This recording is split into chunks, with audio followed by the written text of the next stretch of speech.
Osama bin Laden, the elusive mastermind behind the September 11th attacks, instantly became a symbol of terror and the face of a new kind of global threat.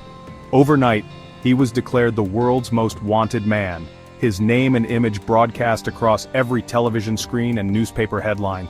As the leader of Al-Qaeda, bin Laden orchestrated terror on a scale never before seen, killing nearly 3,000 innocent people in a single morning and forever altering the course of history.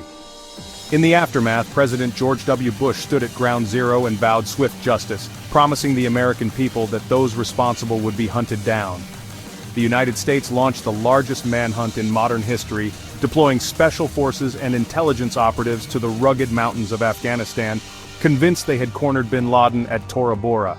But bin Laden slipped through their grasp, vanishing into the shadows and transforming into a near-mythical figure.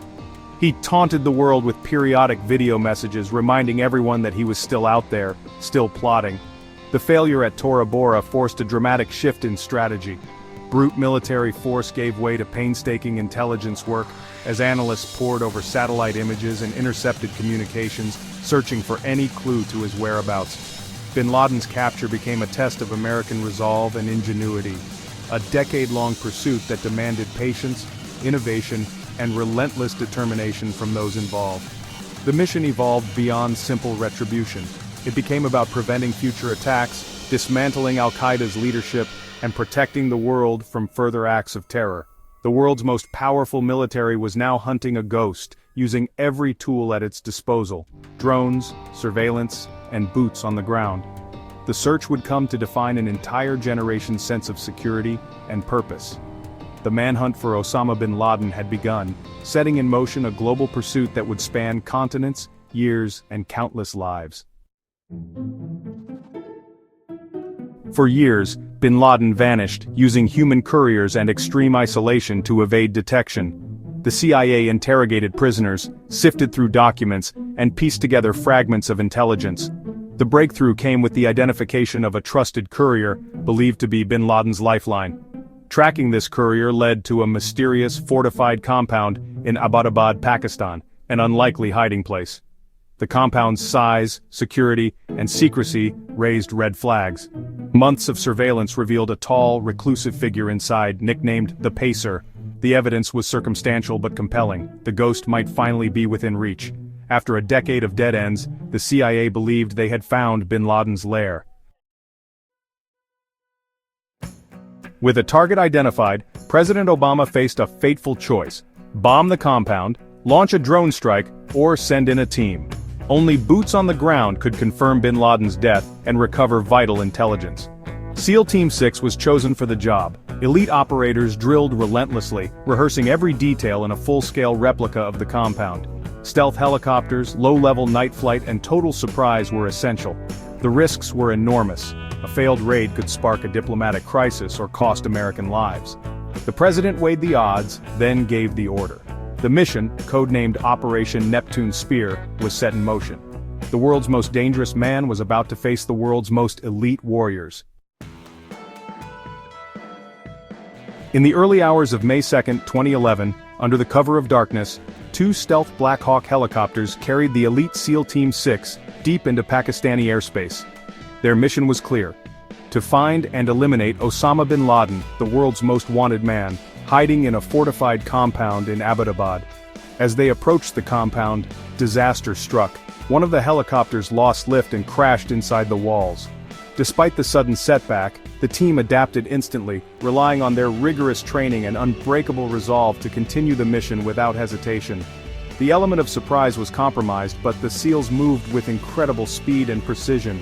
They breached the compound's walls, using explosives and specialized tactics, and began clearing the buildings room by room, determined to reach their target.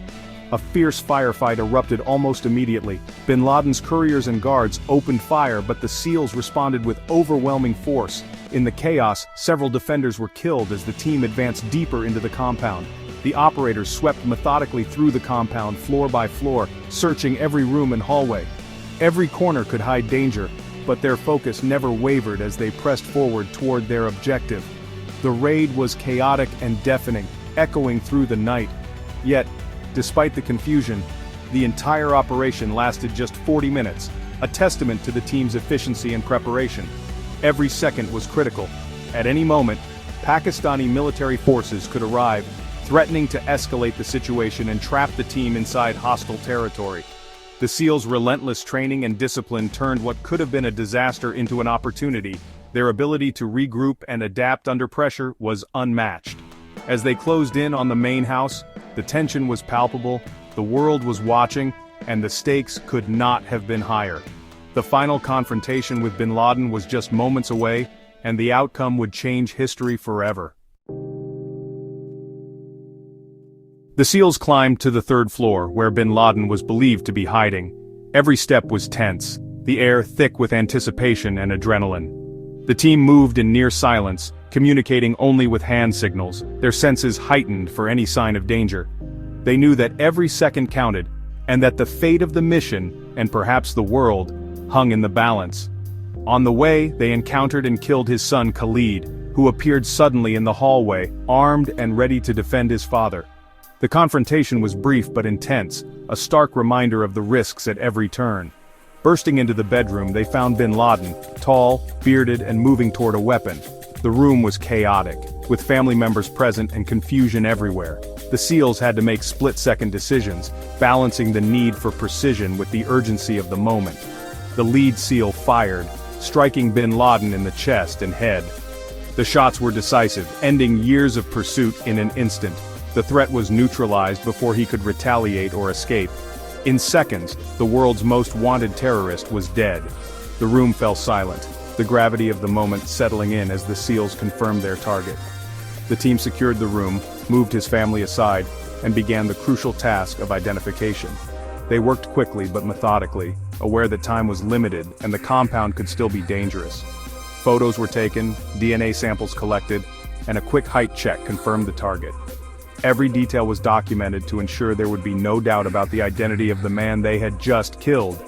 Meanwhile, other SEALs gathered hard drives, documents, and digital files, a trove of Al-Qaeda secrets.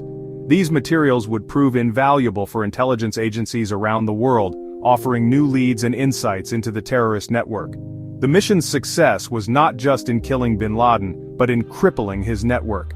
The information seized that night would help prevent future attacks and dismantle terrorist operations.